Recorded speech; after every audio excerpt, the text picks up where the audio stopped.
wondering if there's anybody in the audience that this is the first time they've seen the movie. First time. Okay, we have a couple. There was a lady in the back who looked at me. Okay. I've seen the movie probably 24 times. And that sounds like a lot, but I've talked to so many people who've seen the movie 50 times, even 100 times. And it's one of those movies that it really demands repeat viewings because each time you see it, you notice something new. There's so many nuances in it. The first time I saw the film was probably in, I think, late January of 2018. And I remember at the end credits, as you can see, that nobody moved from their seats, which is very unusual. The theater was totally silent, except a few people around me that were sobbing. I didn't cry when I saw it, but I walked out of the movie and I just was kind of in a daze. I just couldn't get it out of my head. For days I couldn't get it out of my head. And I had a very strange reaction. I actually got physically sick over the next few days. I had a headache, I had trouble eating, I had trouble sleeping, and I couldn't understand why I had such a reaction to the film. So I did what most people do. I got on the internet and I looked up the title of the film, and I noticed that already so many people had uploaded scenes from the film. And I just watched them like a masochist again and again, feeling even worse. And I was wondering if other people had similar reactions that I had. And indeed, I found a lot of people did. And one person dubbed it the Call Me By Your Name syndrome. And I found there were 3 major groups that were discussing the film: Reddit, Twitter, and Facebook groups. But they all had one thing in common, in that people talked about when they watched the film, it didn't seem like they were watching a movie. It seemed like it was real life, and they weren't actors in it. They weren't just characters, they were real people.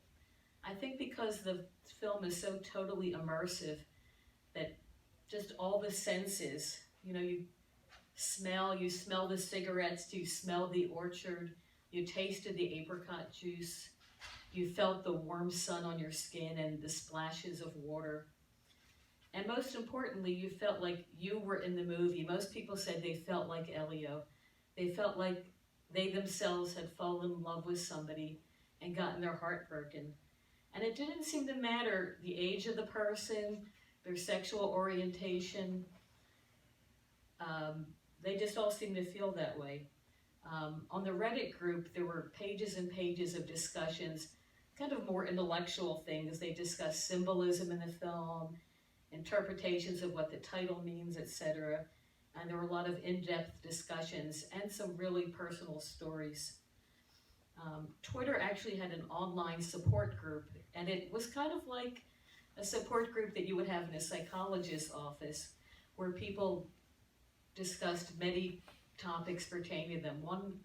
A lot of people were talking about how they grew up in kind of dysfunctional families, and they wished they had such a loving, supportive family like was in the film.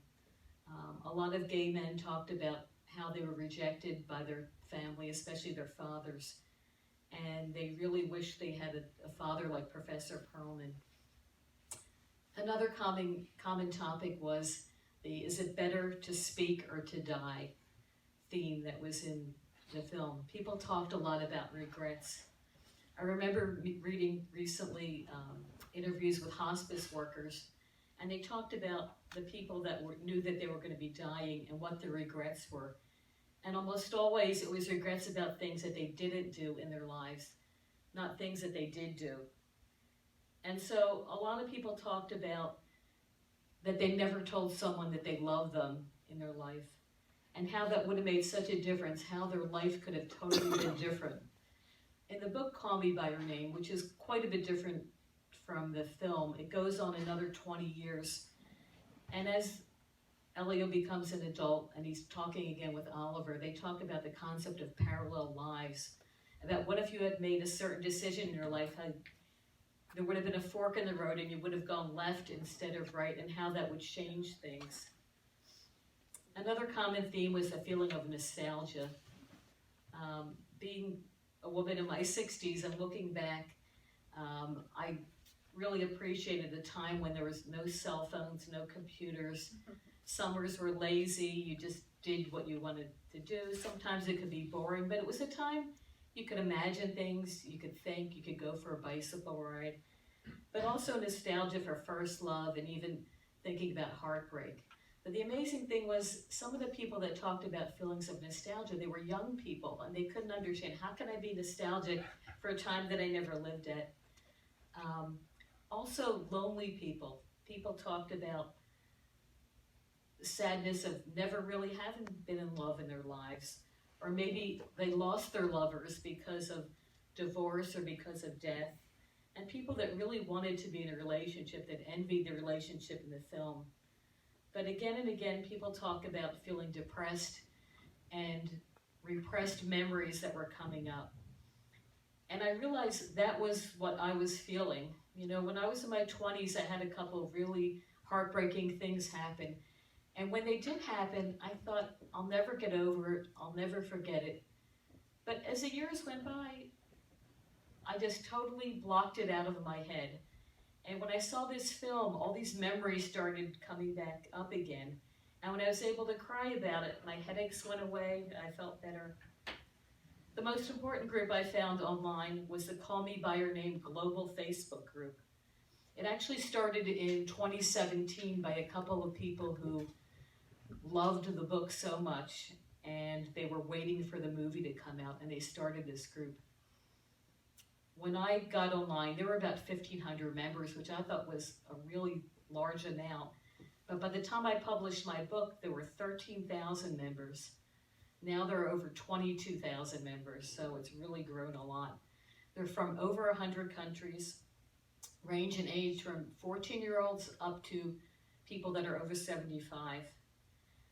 It's about 60% male, 40% female, and people from really, really different backgrounds. We have people who were from little villages in Bangladesh. We have people in very cosmopolitan cities, but they're all brought together because they love the film so much. And people were really pouring out their hearts, you know, into this. They were telling such moving stories that I contacted the administrator of the Facebook group, and I said, we need to collect these stories. We really have to put them in a book. And he said to me, you know what? I was thinking of the same thing. I said, okay, I'll be in charge of it. So I asked people in the Facebook group, and I contacted some in the Twitter group, and I asked them to send me their stories. When I sent a release form and asked them how they wanted to be identified in the book, probably over half asked to be anonymous or wrote under a pseudonym, because some of the stories were so personal that they didn't want everybody to know. They were telling stories that they didn't even tell people in their own family. There were, you know, some people with AIDS. There were some married men who, you know, had lovers and they didn't want anybody to know. But the incredible thing about the Facebook group was that so many deep bonds developed, so many genuine friendships for people who ordinarily would never have gotten together. I came up to New York last May. That's when I first met some people in the group. And by the way, we refer to each other as Peaches in the group. So I met my first Peaches, and we heard Andre Ossaman speak. And later in the year, went up to Connecticut to hear him speak again. And I had the opportunity to give him a copy of the book, and he was really thrilled about it. Last July, we saw Armie Hammer in his Broadway debut, and had a chance to meet him after that. And recently, a group of us went to see Michael Stolberg,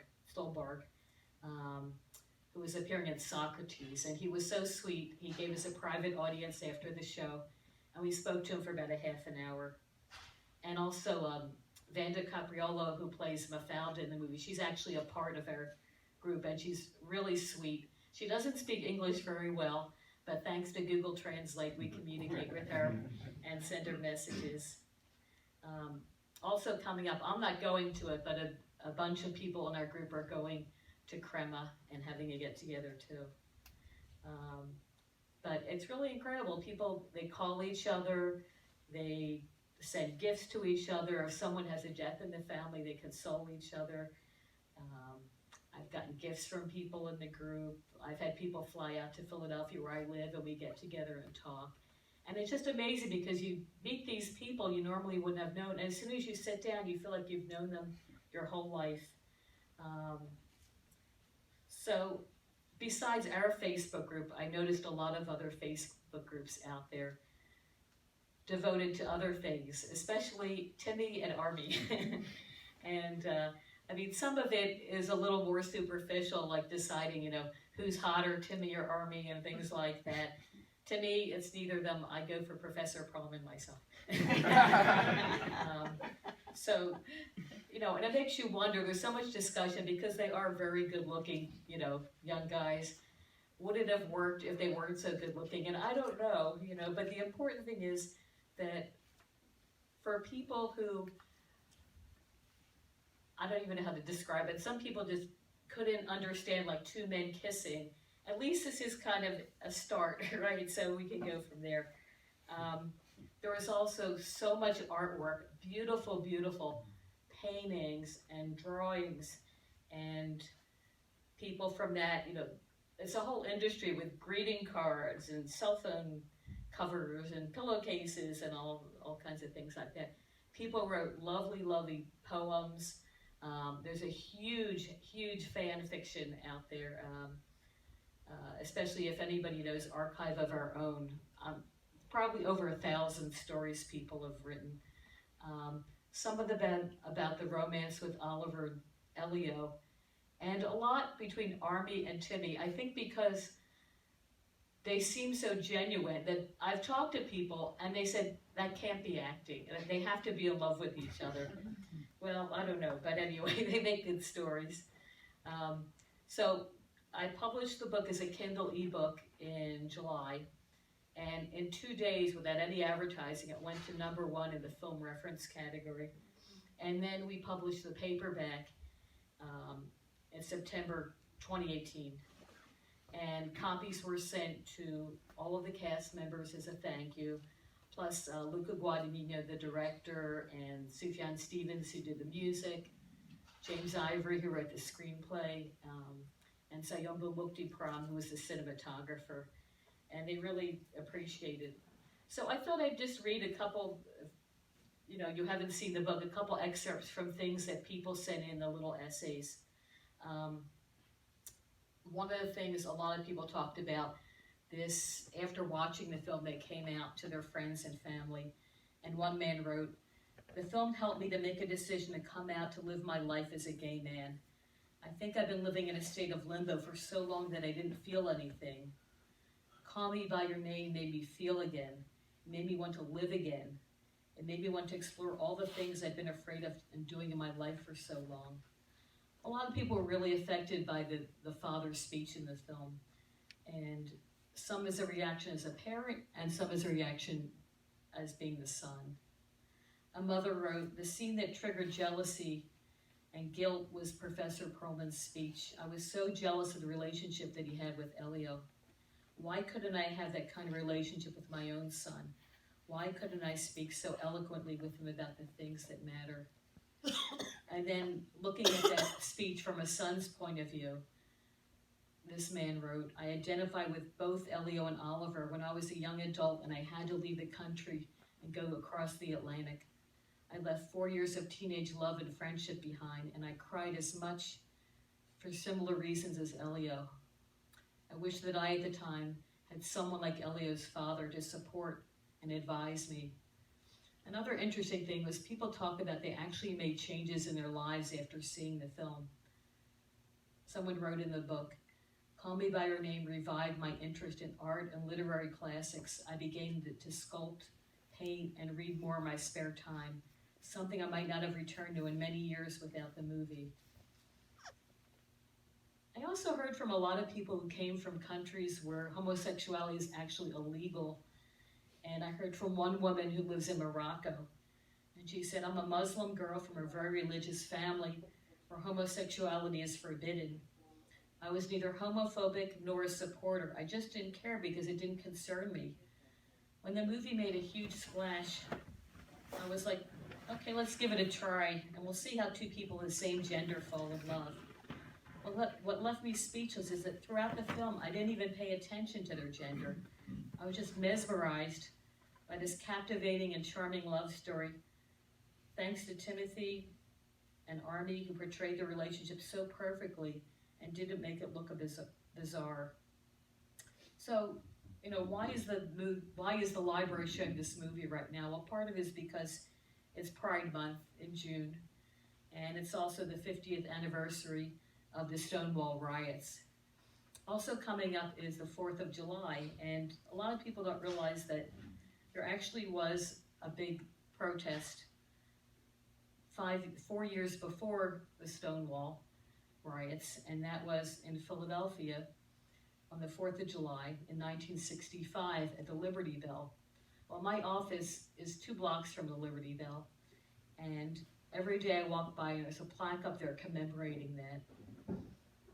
It was quite different from Stonewall riots. It was actually kind of quaint. If you see pictures of it, the men are wearing suits, the women are wearing dresses and heels, but they walked around with placards.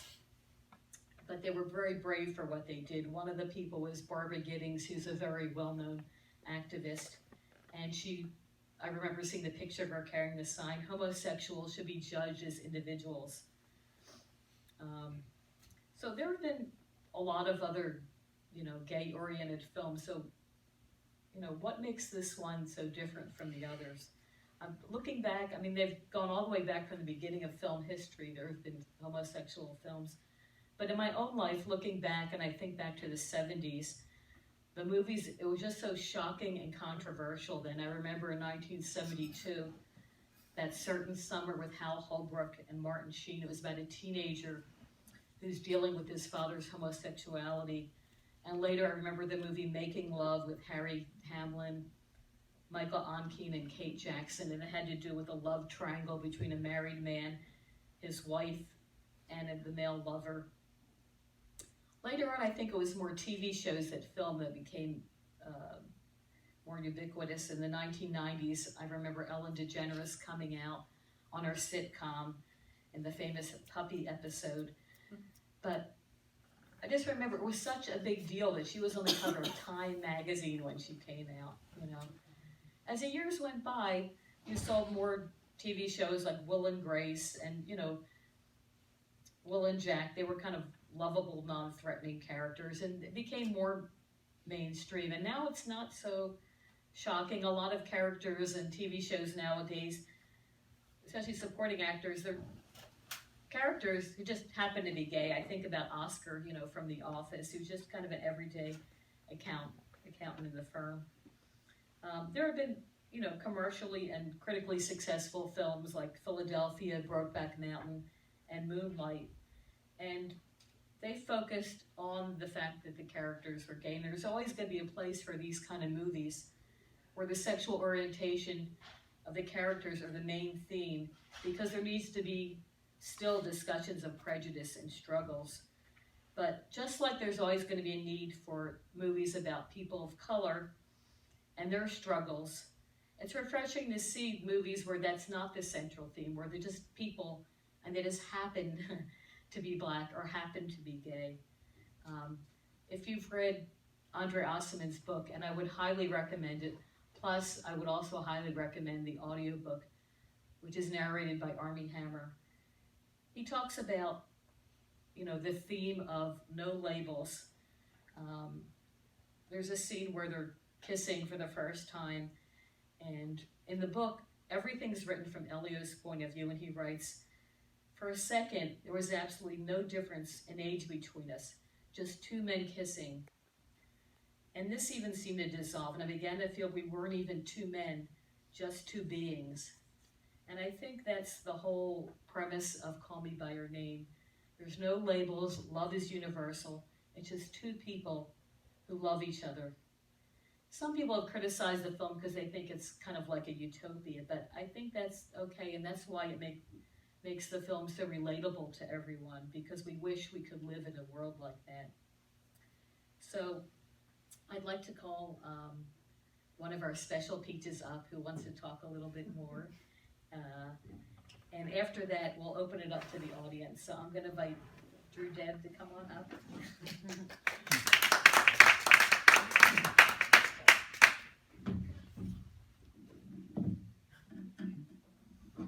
Okay, so I will be very, very quick. I will talk about three quick things. First of all, thank you for picking me out of this sea of a book or flow of the river, and I just make a water droplet in this. But the first thing that I want to say is, call me by your love. And we are in Queen's Public Library where the tagline says, we speak your language. So let me say something in a language that I grew up with. তুমি যাকে ভালোবাসো স্নানের ঘরে বাষ্পে ভাসো তার জীবনে ঝড় তোমার গলার শব্দ দূষণ তোমার গলার স্বর আমার দরজায় খিল দিয়েছি আমার গানের স্বর তুমি অন্য কারো সঙ্গে বেঁধো ঘর তুমি অন্য কারো সঙ্গে বেঁধো ঘর This is in a language called Bengali from Southeast Asia, which I grew up with, and essentially it talks about the person we are in love with the most may not be the person we are living with. He or she may be living with someone else, but that does not mean the love dies off, it stays. So that's why call me by your love. The second one, the second thing that I want to talk about is call me by the moment. And this one is for a special friend of mine. In a few minutes, the crowning moon takes over the setting sun as the keys of the piano bleed into nothingness. I look at the blue sky through my window and in between the greenish yellow spring leaves. After 4 long, long hours, the birds return home, carrying basket of hope under their wings. And I ask them with all my prayers, Saido Louis. They reply in union as if nothing happened, Asumiame. My face gets blurred in the exposed orange-purple light of the eternal sky as I utter under my breath one word, very well hidden, traitor. So the moment, call me by your moment, is living in the moment. We know everything is uncertain, so why not just have fun and enjoy the moment we are living with? So the final part, the third part, is call me by your life. So, okay, we saw the movie, we cried a little bit, we laughed a little bit, we cried a little bit more, but what now? Moving on, as Barb was saying, this movie has been like a muse, a daughter of Zeus, in creating or helping people to create other forms of artwork.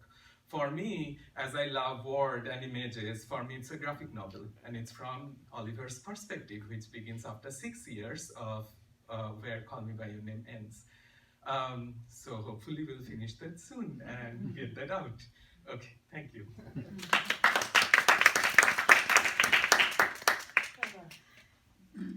I didn't know Drew would be doing that singing, and it really touched my heart because my Oliver was Bengali, and you just reminded me so much of him singing like he used to. You sang just like he would sing there. So I just wanted to open it up and see if anybody had any questions or comments here. Yes. Oh. Okay. I guess I can hear you. I know somebody was supposed to have a microphone, but you can go ahead. Thank you for the beautiful story. I'd love to know if you want to share what inspired you to write about these two characters and their relationship. Was it something, a real relationship you observed or maybe you lived, or you got the abstract idea of such a relationship and you created the characters from scratch? Well, understand, I didn't write Call Me By Your Name, okay? Oh, okay, I thought you were... Yeah. That's Andre Ossaman who wrote it, and he wrote it about over 10 years ago. It took that long to come to the screen. I'm just the person who took the essays of people who were touched by the film. Yeah. Okay. Yeah. Anybody else? Any of the peaches in the audience that I see have any comments or want to talk about? Yes. Well, I'm a person like I read the book, your book, so many times. Anytime when I depressed or something, I just open a new page and I read the story of the people how they feel, and it's incredible. So, are you gonna do a volume 2? I might, it really was difficult to get people to submit their stories in the beginning. People were very hesitant, and if I had waited, I might have gotten more stories to come in. But I really was anxious to publish it. Oh, by the way, I don't know if I mentioned, but the profits from the paperback are going to the Trevor Project, which is a LGBT kind of anti-suicide for youth group. After the book came out, all of a sudden, all these people saying, "Oh, I should have. I'm sorry. I really wanted to, put a story in." So we're going to see if we get enough interest in it. We might do a volume 2. So, anybody else have any more thing they want to say? Okay, if not, I do have some extra copies over there. They're $15, and like I said, the profits go to the Trevor Project. So, I hope some of you will come over and pick up a copy. Okay? Of course. Thank you very much.